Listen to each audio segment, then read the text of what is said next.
අපි මාර අවාසනාවන්තයෝ මචං. කොටින්ම කිව්වොත් මාර කර්මකාරයෝ සෙට් එක. මේ අපි කිව්වේ කවුද මේ? අපි උඹලා මේ අපේ ජෙනරේෂන් එකේ උන්. ඒ නිකම්ම හිතලා බලපන්කෝ දැන් මේ මෙච්චර මේ පහුගිය අවුරුදු බර ගානටම මේකේ මේ පාලනය කර කර හිටපු මේ නාගි සෙට් එක මචං. මේක හාලා අන්තිම මේක බංකොලොත් කරලා මචං අපිට හීනකින්වත් අපේ හීනයක් සැබෑ කරගන්න බැරි තැනට මේක ඇදලා දැම්මනේ.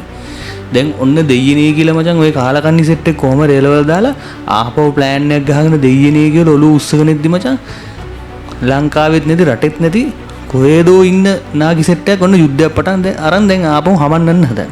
සරලවම මේකනේ කරන්න හදන. අනේ මන්ද මචං දැන් වැඩේ කියන්නේ දැන් ඔය අන්තර්ජාතික කතාව පැත්තකින් දාපන්කෝ.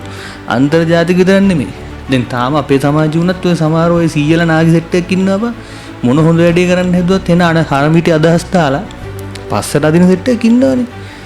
දැන් මට සමහරවල් මට හිතෙච්ච දෙයක් තමයි ඔය නාගි සෙට් එක සමහරට සෑහෙන කාලයක් ඉඳි ඔය විදිහට බලන්න. අපි මැරලා ඇයිද දන්නේ ඉක්මනට. නෑ එහෙම නෙමෙයි. ඒ කියන්නේ මේ අපි ඇත්තටම පව් බා. කරන්න දෙයක් නෑ. ඉතින් මේ අපි එක මෙහෙම හිතමු. දැන් ලංකාවේ ඉතිහාසයේ මචං රජවරුන්ගේ කතන්දර බැලුවම ඒ මිනිස්සුන්ටත් මචං සමහර අර රටට හොඳටම සර්වේ කරන්න පුළුවන් කාලෙදී රජකම දෙන්නේ නැති වෙන්න මොකෙක් හරි නාගියෙක් නිකන් ඔය තියෙන්නේ බං කතා නිකන් මාමව මරලා තමයි අන්තිමට මේ රජකම ගන්න උනේ අන්න ඒ වගේ තියෙනවනේ බං. සමහර කට්ටිය අවුරුදු 10 12 ඉන්න උනා බලාගෙන රජකම එනකන් අර ඒ වගේ ඉතින් මේ අපි හිතමු මචං අපේ ජෙනරේෂන් එක මචං කෙලිම රජවරු රජිනියෝ එහෙම ඉන්න සුපිරි ජෙනරේෂන් එකක් කියලා අපි හිතමු ඉතින්. කොහොම හරි ඉතින් දුකයි තමයි. ඒක ගැන හිතලා වැඩක් නැහැ මචං. මොකද හෙට දවසේ වෙන්න පුළුවන් මොකද්ද කියලා අපිට කියන්න බෑ. මොකද අපිට පාලනය කරන්න පුළුවන් දේවල් තියෙනවා සහ පාලනය කරන්න බැරි දේවල් තියෙනවා. අපි මම හිතන්නේ හොඳම දේ මේ යන විදිහත් එක්ක මචං අපේ තියෙන ප්ලෑන්ස් මොනවා හරි ගේමක් ගන්න මොනවා හරි ඔළුවේ තියෙන සැලසුම් ස්ට්‍රැටජිකලි පොඩ්ඩක් වෙනස් කරලා බලන්න වෙනවා දැන් ඉතින්.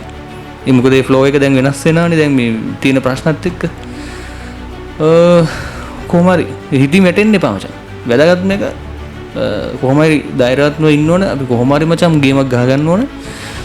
මේ ප්‍රශ්න තියාගෙන මේ එක එක මගුල් තියාගෙනත් කොහොම හරි ගේමක් ගහන්න දඟලන ගොඩ යන්න මහන්සි වෙන try කරන හැම කෙල්ලටම කොල්ලටම හැම එකාටම මචං හදවතින්ම ප්‍රාර්ථනා කරනවා උතුරන්න හරියන්න ඕන උඹලට දවසක අනිවාර්යයෙන්ම උතුරන්න හරියන්න ඕන. එච්චරයි.